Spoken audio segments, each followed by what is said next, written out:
In today's weather forecast, the weather pattern is looking quiet, but not for long as another powerful wet system develops across the southeastern United States. Also, the West is about to get their fair share of very wet, stormy weather as several atmospheric rivers head towards California. And then December is about to finish off very mild as a polar vortex goes into a strong positive territory. So in today's video, we'll break down all those details on what weather you could expect for the next several days. Welcome back, everyone. It's David Schlotthauer here with another detailed weather forecast. As you all know, there's going to be a big storm system stretching across the deep south, the southeast, and the northeast, and this one is going to bring quite a bit of rainfall and the renewed risk for flooding and strong winds with maybe some severe weather. So we're going to dive really deep into the GFS model today and timing who is going to get the worst impact. Looking at Wednesday afternoon, December the 13th, we can see what the GFS has right now over Texas. Lots of rainfall, maybe some intense cells of heavy rain, with some snow over the higher elevations of New Mexico and southern Colorado. Therefore, there are already winter storm watches issued for northeastern New Mexico because of heavy snowfall that is now in the forecast. Not much happens on Friday with the system other than it's still going to generate quite a bit of moisture over central Texas and Oklahoma, but pay attention what we got going on down here in the Gulf of Mexico. These two systems are going to collide and make one storm system that is going to unleash quite a bit of rainfall. And I'm telling you folks, wait until we get into the weekend, into early next week. This system will be very impactful. Fast forwarding into Saturday afternoon into Sunday early morning, December the 16th and the 17th, we could really see that system really becoming better dynamic. Lots of dark green colors that indicates some very intense rainfall rates of over a half an inch an hour, perhaps even an inch in some areas. Look at Florida, look at Mississippi, Louisiana, gonna get their first heavy dose of rainfall in quite some time. It doesn't end there. By Sunday, December the 17th, the system crawls its way up the southeastern coast of the United States, generating some heavy rainfall, a big air mass response here, pressure's down to 992 millibars, and it doesn't end there. There's going to be a collision course potentially with this system up here and this system down here, and it could generate some pretty intense snowfall for the extreme northeast. As we can see here, you can see the two systems trying to collide, and we'll see where this all goes. But right now, much of the northeast remains snow-free other than a couple of areas. But let's be clear, folks, there is a lot of uncertainty in the forecast out to 7 to 9 days, and so we cannot tell you for sure who is going to get snow or who's going to get rain over the I-95 corridor in the northeast. All you need to know is there's going to be another powerful system similar to what we had this morning or yesterday, bringing a lot of rainfall and snowfall over the region. In fact, if we look at our 060 run from early this morning, you can see it really paints a picture of snowfall over northern Maine. 00 run, also pretty similar there, other than it's a little less dynamic, actually more dynamic. And then by this latest run, it is just waffling all over, telling us that there's a lot of uncertainty still in the forecast. By December 21st, 2023, this is out to 10 days, by the way. So again, let's use extreme caution when looking at the deterministic GFS model, folks. Okay, this is not your official forecast. There's a lot of ironing out to do. But right now, there seems to be pretty good agreement from the US GFS model that much of the US here is going to look pretty quiet yet again. Other than, let's kind of make a twist to this video, is the West. The West is going to light up with activity with more storms. We're going to be talking about big atmospheric rivers, and that leads us up to the next portion of this video. Rainfall totals with this next upcoming storm look pretty significant here. Over Texas, Oklahoma, you might see 1 to 3 inches of rainfall. Look at this along the southeast and the northeast corridor. You might see as much as 2 to even 4 inches of rainfall, with some isolated areas down here in Miami, Florida. You might get as much as 4 to 6 inches of rainfall, including For Maine, where you might get 4 to 6 inches of rainfall too. Rainfall anomalies are very concerning, especially if you're in the Ohio Valley, the Northern Plains, and the Pacific Northwest. We're looking at some exceptionally dry conditions, unfortunately, over Indiana, Ohio, Michigan. If you're in Tennessee, if you're in Arkansas, it is looking really dry down here. Some good news for the people that are recovering from the tornadoes down there. I feel my heart's with you all down there with an EF3 tornado. Okay, that went through and did so much damage. So maybe a lot of dry weather, sunny skies will speed up the recovery process down there that you all are going through after the severe weather that occurred on Saturday. Man, that is just heartbreaking to see, but unfortunately, it does happen more often than not because of climate change. So my heart's with you all out here, but good news, dry conditions will happen, so the recovery efforts will get underway very quickly, or already doing so, and they will continue for a while since there has been so much damage there. Above average anomalies of rainfall for the southeast and the eastern seaboard because of that storm system. Now let's talk about the west briefly here, because again, I do have people that live in California that actually watch these videos. If you're in Nevada, if you're in Salt Lake City, Utah, if you're in Arizona, Oregon, Washington, this portion of the video is for you. And then we're going to look at our temperature anomalies because they're going wild. I mean, beyond wild. We're talking record high temperatures, potentially all-time records for December. So let's get on with this, okay? So the first system moves on through on the GFS by Sunday night into Monday. There is some timing differences with these two models, with the Euro being a little later. In fact, if we look at that briefly, we can see it is still offshore here, and it moves onshore by Monday, versus the GFS model is a little weaker, and it's a little sooner. So there's some timing differences here, but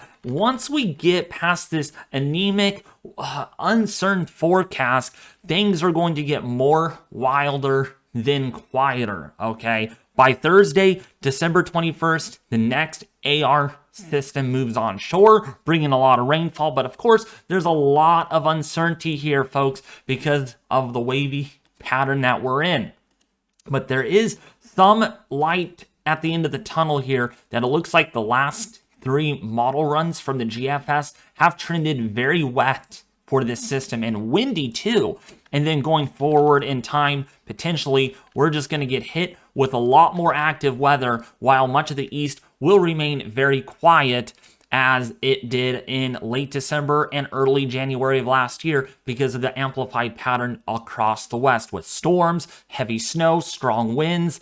It's going to be a wild horse. If the GFS verifies, I will tell you what, there's going to be a lot of flood problems. We're looking at over 5 to 6 inches of rainfall over Sacramento, Stockton, the coastal ranges, over 8 inches of rainfall.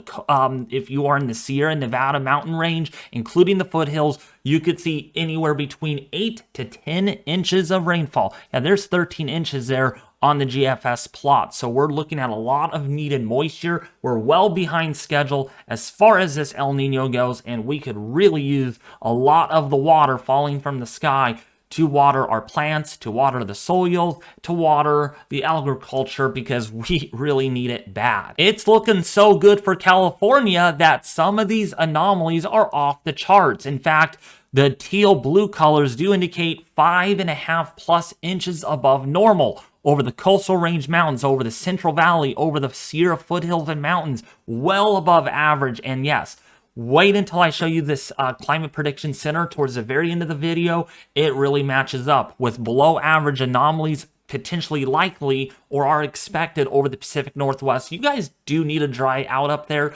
so I hope you all don't get upset that it's going to be dry up there for a while, because that's the trends in today's forecast. That's going to be drier up there and wetter further south. Very typical with a classic east-based, very strong El Nino episode that we're in. Snowfall totals look pretty significant for the mountains of the Sierra, anywhere between 100 to 200 inches potentially. So again, this is far out, and I want to make it clear, huge disclaimer here, okay? We're looking at beyond Christmas Day. So we're looking at December the 27th on Wednesday, and Christmas Day is on Monday, for those that are wondering.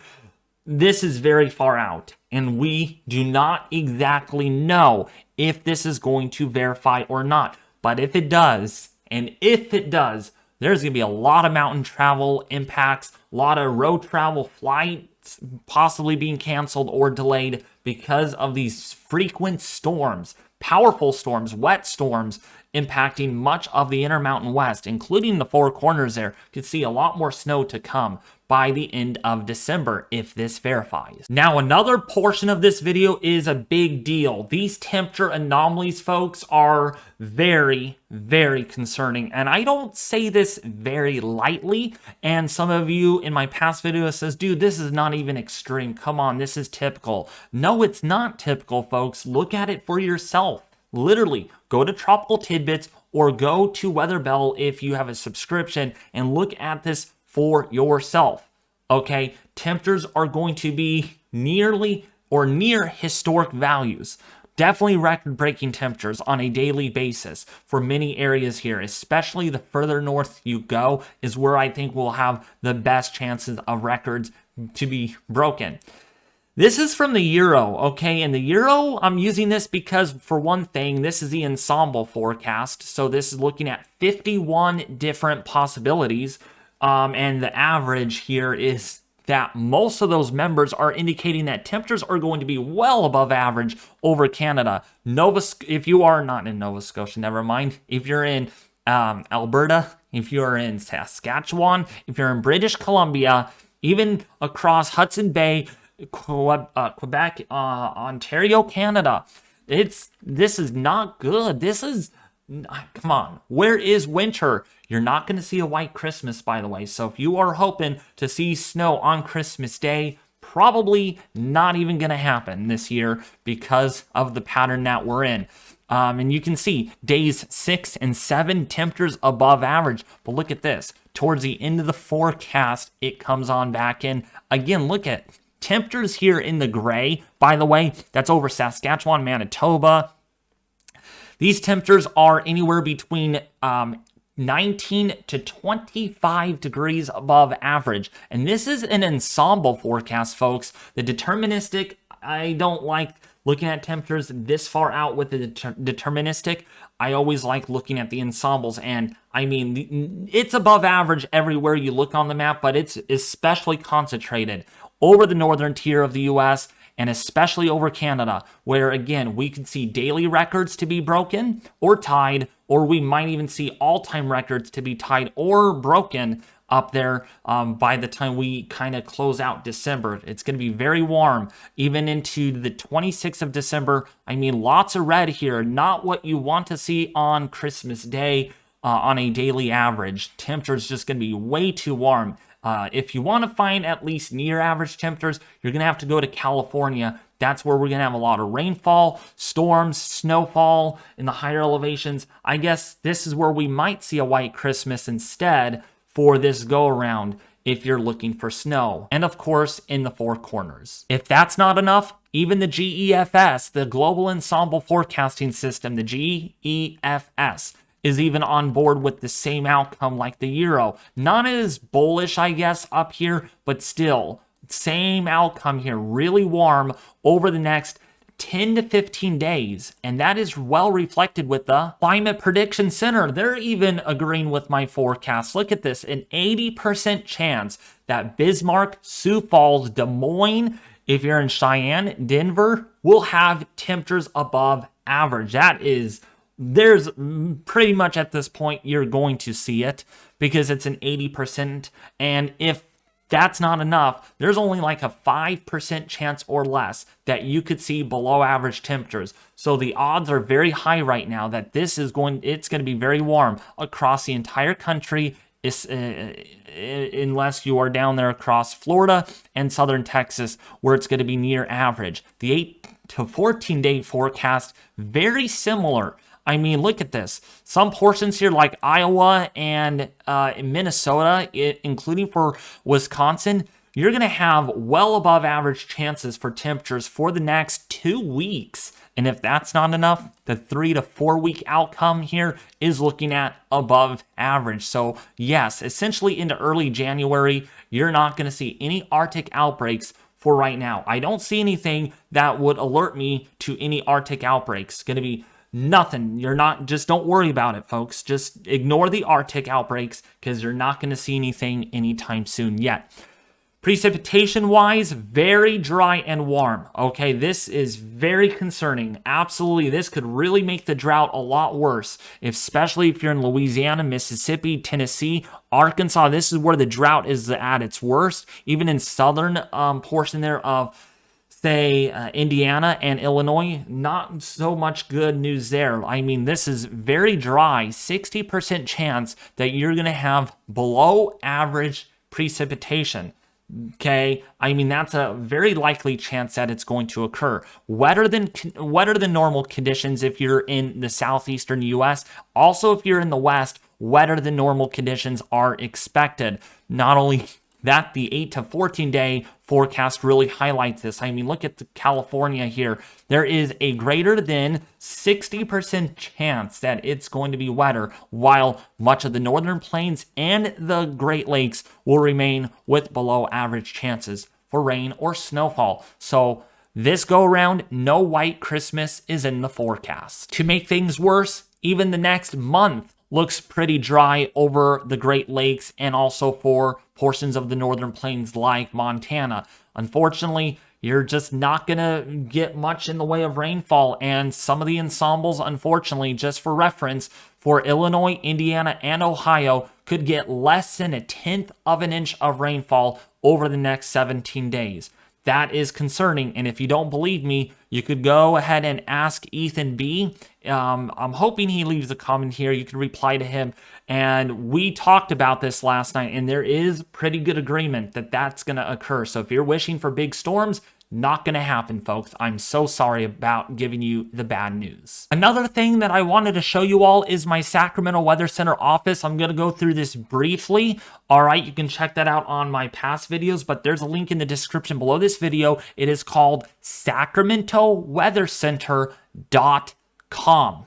Be sure to check that out again, sacramentoweathercenter.com. You can find my homepage, my about page, and my blogs. I need to make one today, okay? I've been pushing this back a little too much. I need to make a weather blog today, and you could also find my links. I also need to put more links here. It's been getting pushed back just because I'm busy with other things, but I promise you I'm going to be adding more links here, and you could also show your support by making a $5 donation if you wish. If that's not enough, you could also follow me on Twitter. I have a Twitter page, or well, not really a page, but I have a Twitter account here where you can follow me, where I do a lot of the updates. And there's that tornado from yesterday, folks. I mean, let's play it through. Actually, I don't want to get in trouble with sound and stuff, but you can see it right here. I mean, look at this. I mean, huge fireball there. I cannot even imagine. I mean, it's like a nuclear bomb going off there. Just for a second, that fireball. So if you want to follow me on Twitter, go ahead and do it now. There's a link in the description below this video. Well, that's going to sum it up for today's video, folks. I hope you enjoyed it. Share, like, and subscribe, and I'll be back with you more, hopefully tomorrow.